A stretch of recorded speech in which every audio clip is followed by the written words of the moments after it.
Hey everyone, I'm Kathy Carlton Willis, and today we're talking about how to build a platform strong enough to stand on. If you're a writer for any amount of time, you know that you've been hearing how important platform is. So today we're going to talk about that, as well as some branding and website tips so that you have everything you need for those acquisition editors, the literary agents, everyone who asks you, why should they take a risk on you?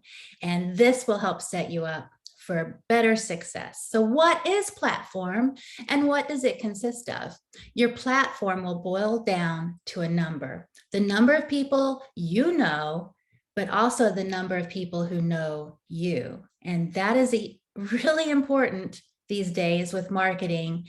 And it's probably the thing that many writers hate the most, is putting themselves in the spotlight. But here's the thing, I don't expect you to be all braggy and proud and asking for people to look at you. You're just asking them to look at your work.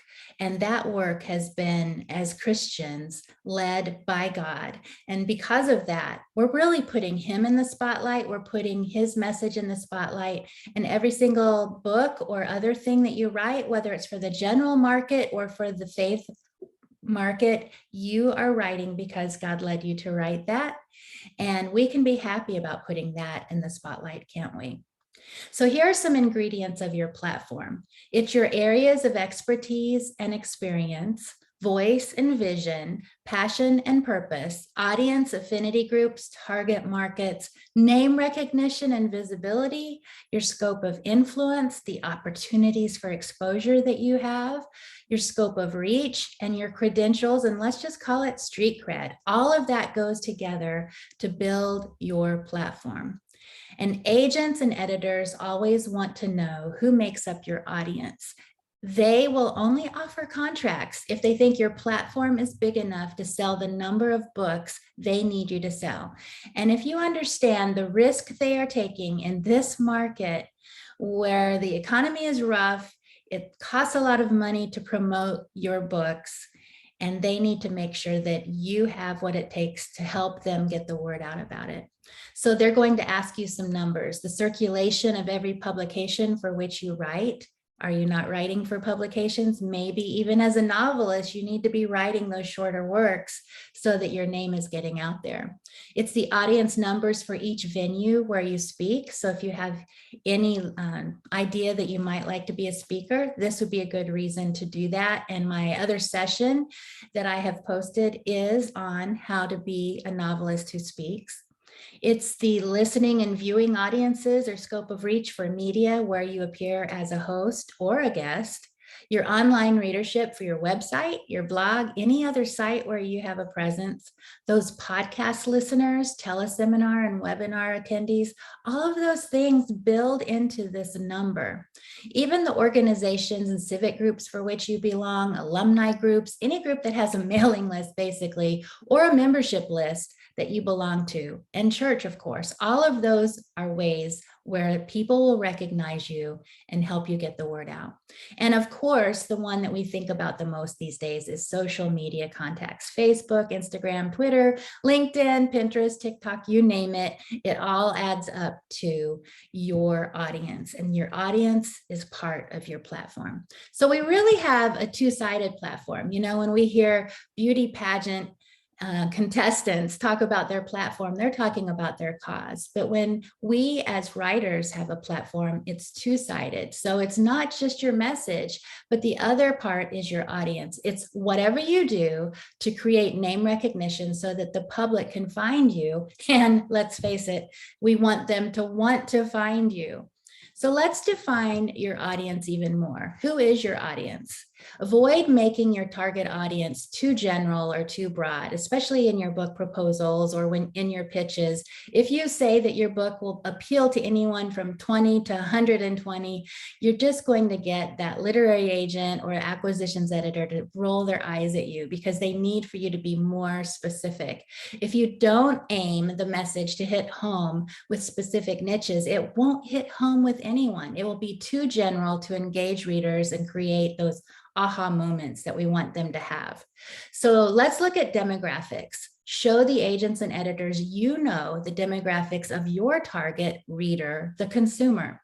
Don't worry, they know that ultimate readers will go beyond the scopes of that demographic platform and profile. So you don't have to explain that, but hey, I think people outside of this demographic will like it too. We are all banking on that. They believe you won't hit the mark with your readers unless you can pinpoint your specific readers' needs. So think about things like gender, age range, income level, spiritual growth stage, education, common interests, reading preferences, spending habits, entertainment choices, hobbies. All of that can make up the audience that you are targeting. So look at your comps. Whether you write fiction or nonfiction, you can find authors with similar audiences. Pick 10 to study for platform and marketing purposes. Don't look at the top tier authors because they probably have whole teams who build their platform for them. Look at the mid-tier authors who have to be in the trenches like you. Study what your comps are doing for platform and marketing. Decide from their efforts what seems to be working and maybe not working so well.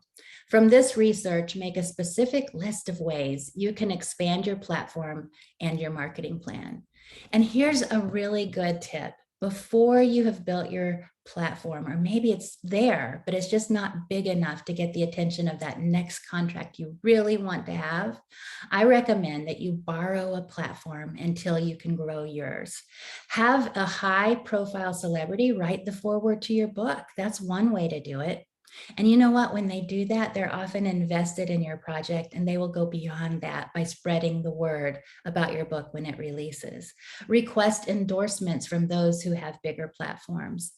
In fact, I put an endorsement page in my book proposal that not only has the names of people I plan to endorse the book. Now, you don't have to ask them to endorse it before that contract comes or before that book is written, but it's just a plan of who you intend to ask. And I like to add their email address to show that I'm not just wishing big, but I have the means to contact them and I will contact them. And I even do a little bio about each of those endorsers because they are high profile and they will not only endorse, but they will be influenced for that book. So do that. Invite those with higher profiles to write a guest blog post for your blog if you have one, or your newsletter. Submit blog articles for bloggers with bigger audiences and then promote it like crazy so that you're driving traffic to their sites. They will notice that and want to do the same for you. Submit articles for compilation books. Yeah, I know you write novels, but you can also be writing these shorter pieces because in those compilation books, maybe there's 20 or 30 other authors, and you're going to pull together their scopes of reach combined with yours, and people will read your bio, they will check out your website, and they might want to pick up that next book that you write. And then you could also co-write a book with a well-known author. That's a great way that I'm seeing new novelists get into the market, or maybe they're just trying to get into a different market or go from a lower tier to a higher tier. And this is a great way to do that. So here's a plan. Make a list of your platform building ideas. Turn those ideas into a timeline by prioritizing which ones need to be done first. So I'm talking about turning this into a to-do list. Don't get overwhelmed by the immensity of it. I have several books I'm promoting right now. And if I look at my long list, it could get really overwhelming, but I can do a little bit at a time. And this is going to build not only my platform, but the things that I'm marketing right now, as well as those things in the future. So look at each item on the list as one step, one to-do list, and just put one step in front of the other. Make sure each step has a specific action you want to take. Again, it's not a wish list. Think of it more like a to-do list. What are some of the specific steps that you can take? Maybe you can add in ways your ministry, your writing, your speaking, ways that you're getting your name out there, because really that is your biggest part of your brand, and your platform is your name. And how much time will you spend on doing that? You need to add it to your schedule. I know I hear many of you say, but Kathy, I just want to write. I don't want to do all those other things. And won't that publishing house have a team in place to do those things for me? But here's the thing, you won't even get that contract unless you have started the process of building that platform and show them that you are worth them taking a risk in. So let's get that platform built, okay? So brand for those intentional impressions. We're going to talk about branding for a minute. Branding characterizes the spirit of the writer, your heart core message. We all leave an imprint on others. So all of us have a brand, okay? Some of us do this in a strategic way, while others leave an impression unintentionally. They're picking up some sort of first impression. So let's make it intentional. Let's be deliberate with our branding. Look at your point of view. Part of branding is to be true to your point of view. Does your brand match your writing voice? If not, it's time to reevaluate. And just like big corporations rebrand every few years, it's okay if you picked a brand previously that just isn't landing, just isn't working. It's time to freshen it up and figure it out. I had a brand tagline that was so long and convoluted that no one could remember it, not even me. And along the way, the brand found me, and I'm going to tell you about that in a minute. So while you're working on that, let's invite a few people. Maybe you can do a wisdom team, a think tank, invite people who know you well, some avid readers, ministry leaders, audience members, industry peers, loved ones. Get a group together that knows you well. Conduct a survey. Ask them what key words best describe your essence as a person, in your writing, in your speaking, in your ministry, or whatever. What are those key words? I always like to see the list side by side from different people in my think tank, because if a word pops up over and over, no matter who's giving me the keywords they pick, then I know that it's probably truest to who I am. Pay attention to those common words and try to capture descriptive words, the ones that will show the audience the value you bring when they read your work. Make sure your brand has a deliverable quality. So it's not just about you, but it's what I call we FM, what's in it for me, WIIFM. That mentality, our consumer wants to know what's in it for them. And our brand delivers the message of not only who you are, but what they get when they get you. It combines your voice, which I mean your writing voice, your style, your audience, your content, your tagline, your logo, colors, and more. It's that overall impression that you make strategically or leave accidentally. Again, we all have one, and it's way more than your tagline, but we will talk about tagline in just a minute. Your brand helps you choose projects wisely. I look at it like a filter. I get opportunities, I get ideas for new projects, and then I look at my brand and I ask myself, does this fit with my brand? So think of your brand almost like your business manager and promoter, because it does all the work for you once you figure it out. Well, not all the work, but it will help you figure it out. Branding consists of the tagline, which reflects your essence. It's a consistent message, voice, stylization, and image, logo graphics, font styles. It's an implied promise that the consumer will consistently get a certain something from you, no matter what they read of you, no matter when they hear you speaking or on the radio or in a podcast interview, whatever it might be. That branding needs to be big enough to capture everything that you deliver. Communicating what you bring to the table when they invite you, and giving a specific perception of who your audience is. So ask yourself, does your brand grab consumers at both the heart and the mind level? Maybe you could put that in your book proposal. How is your brand helping to grab those consumers? What is the heart level and the mind level that you're addressing with your audiences? Let's set and not stray from our brands. Branding is even more about defining the essence of us than it is about defining our niche. Why is it that some can write different types of books and be consistent to their brand, and others seem to be disloyal to their readers when they branch out because their brand wasn't specific enough to their voice, and it started limiting really what they could do and where they could go? So it all depends on your voice. Does your voice, your writing voice, match your brand. Let me give you an example. Liz Curtis Higgs is one of my favorite writers in the entire world. In fact, she's one of my favorite people in the entire world. And the thing I like about her is her writing voice is so true to her and so consistent in everything she writes. Talk about being diverse. I first read her in some humor articles that she wrote for a magazine, but then I started reading her Bible studies, nonfiction, fiction. She writes for children and adults. She writes for women. She writes Bible studies. You name it, she does it all and does it well. And the reason why she does it well is because it's true to who she is. I once got to meet up with her and I told her that I use her for an example when I talk about branding. And she laughed at me because she said her agent and her editors always tell her, "Oh, Liz, you're all over the place. You don't even have a brand."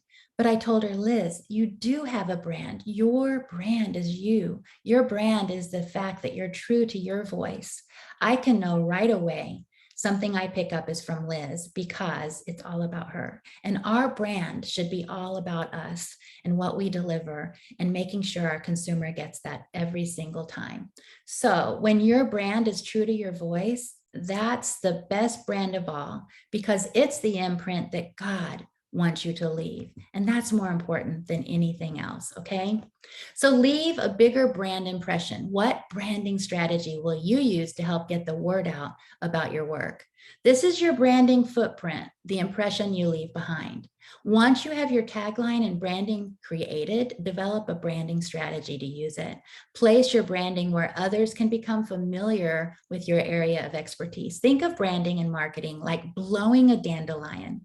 You want the seeds to spread as many places as possible. Now, part of my brand has always been the choice that I use a type of teal, aqua, or turquoise in everything that I present. So that's in my images, it's in the way I dress. I even had someone laugh when she had someone pick me up at the airport. "Well, how will I know Kathy Carlton Willis? I've never met her." And they said, "Oh, look for the girl in teal. She's always in teal." And I thought that was funny. It would have been awful if I didn't wear it that day because, it was just a travel day, but it was funny that they got me. They understood that that was part of my brand. So craft your brand as a form of advertising even because it will reap big results. Developing your tagline. Let's talk about that for a minute. Taglines are just a part of that branding impression. It isn't a commercial jingle or a mission statement, but it has that sort of feel. It's a punchy slogan that defines your body of work or captures who you are. A successful tagline evokes an instant image of the one being described, succinctly leaving a positive impression. You want to pick a tagline that will be broad enough to cover the entire scope of your work, but narrow enough to be unique and memorable. I've had some of my clients say they want to use a tagline that is a common saying in the Christian world.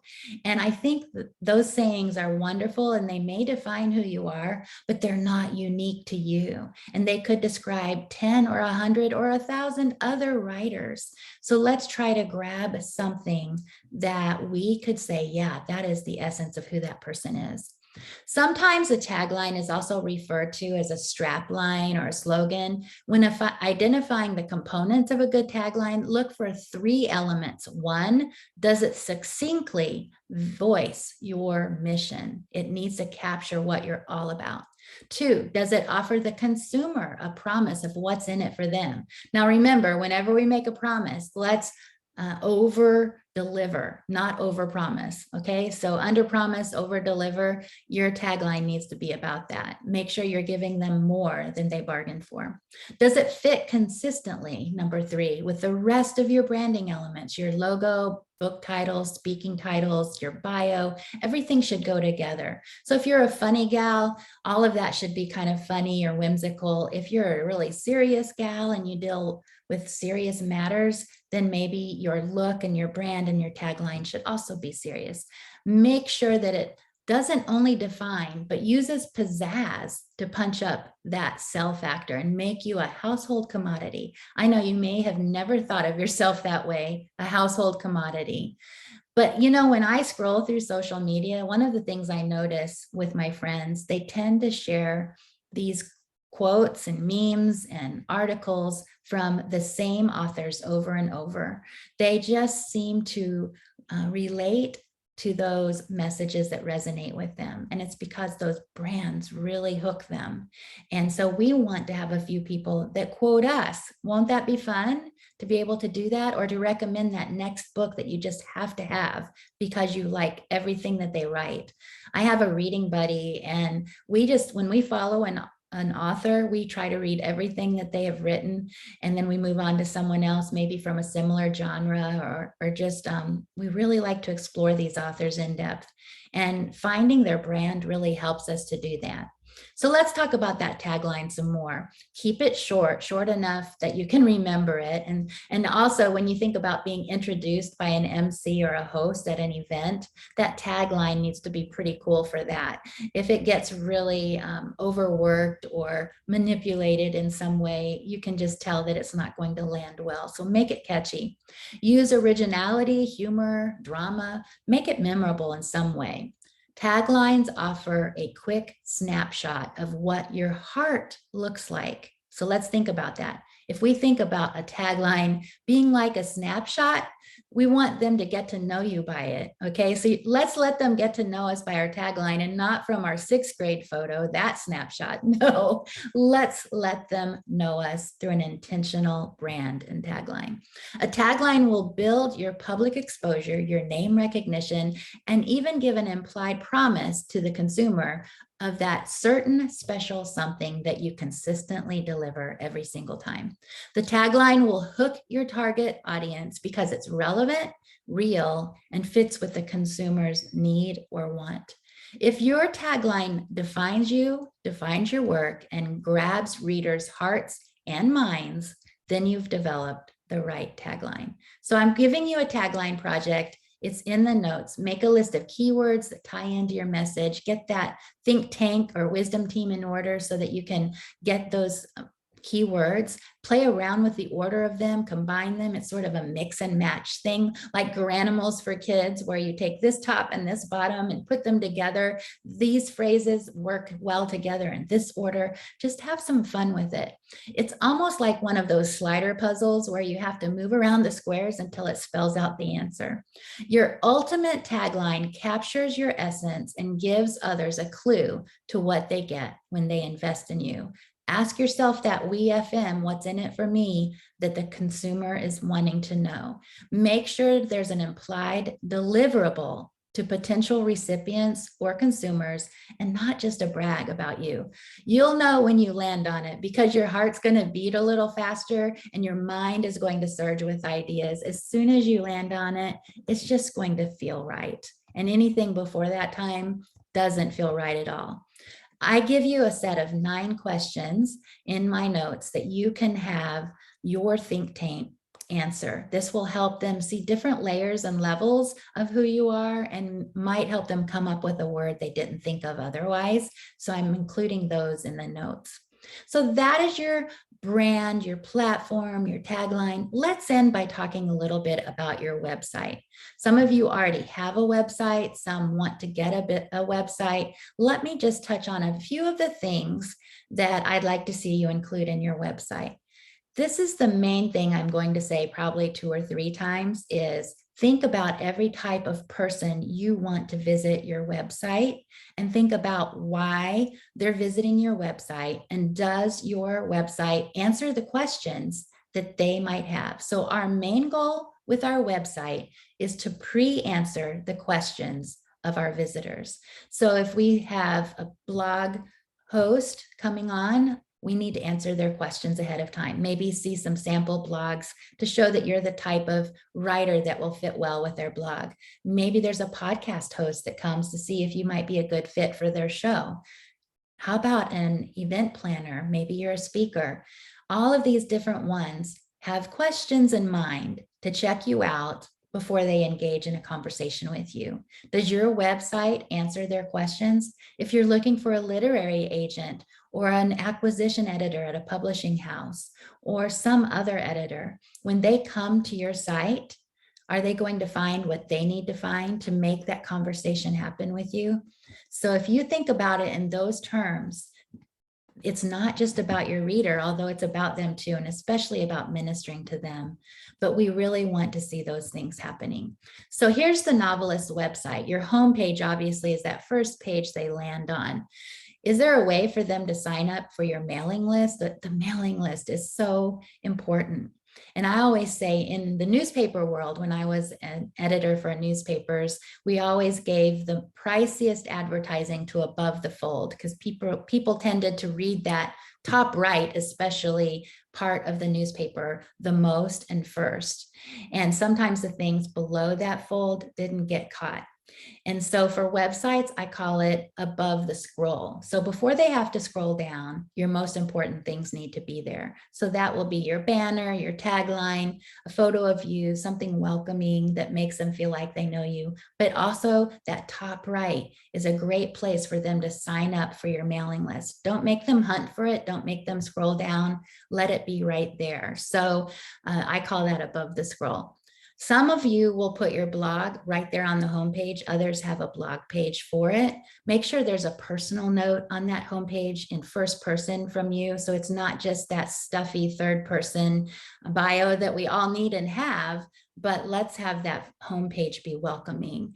And maybe those social networking links so they can find you everywhere where you hang out on social media. Your tagline, your logo, all of that goes on your homepage. Then there's a media page. That's where the media go to find you. So I have a list of things that you need to have for them there. Everything to make that interview happen. An interview sheet that they can download of possible questions. It can have your formal third person bio so they can introduce you during the show. Everything that they need. Maybe a photo that's downloadable that they can put on their site. All those things. Then a news page, links to articles about you and by you, anything that is newsy, you can put that on a news page. A product page, you can decide if you're going to have your own store where people purchase directly from you and you deal with the distribution, or if you will promote your products and give links to where they can buy them elsewhere. Now, if you give links to buy them elsewhere, you can also have affiliate links if you want, so that you earn something from each time they click that link and buy that product. How about a speaker page? If you want to be a public speaker or you already are one, then having a speaker page there is good. And I have a list of ideas for what you would put on that page. An endorsement page. Now, some people put an endorsement of some kind on every single page of their website. I've done that before. Others have a whole page of endorsements, and it may be endorsements for you as a writer, for endorsements as a speaker. Maybe you're a coach or provide other services. Whatever you need to have someone give basically a good reference for you, you can include that on your endorsement page. And then your writing page or your blog. If you blog regularly, then you can do a blog page that has dates and it's something that they can see happens all the time on a regular basis. If you're like me and you're a little hit or miss with that, don't put the dates on and they won't know how stale that content is. Just call it a writing page instead of a blog, or maybe it's an article page. You might even want to have a free resources page, and that's a place where they can get those free downloadables from you, other sources that you have that are free, things that you like to recommend, all of that. And then if you do provide other services like being a writer's coach, a speaker's coach, editing, mentoring, whatever it might be, you can have your services page so people can find you and consider hiring you. So now you have all the practical tips, tools, and takeaways to build a platform strong enough to stand on. So what will you work on first? Make that to-do list, make it specific. Don't make a wish list, okay? And if there's any way I can help you, I'd love to be able to do that. So you can contact me at my website in the bio, and I will get back with you soon. I wish you all the best in building your platform. It's all because of Jesus, and we want to keep him in the spotlight. Thanks.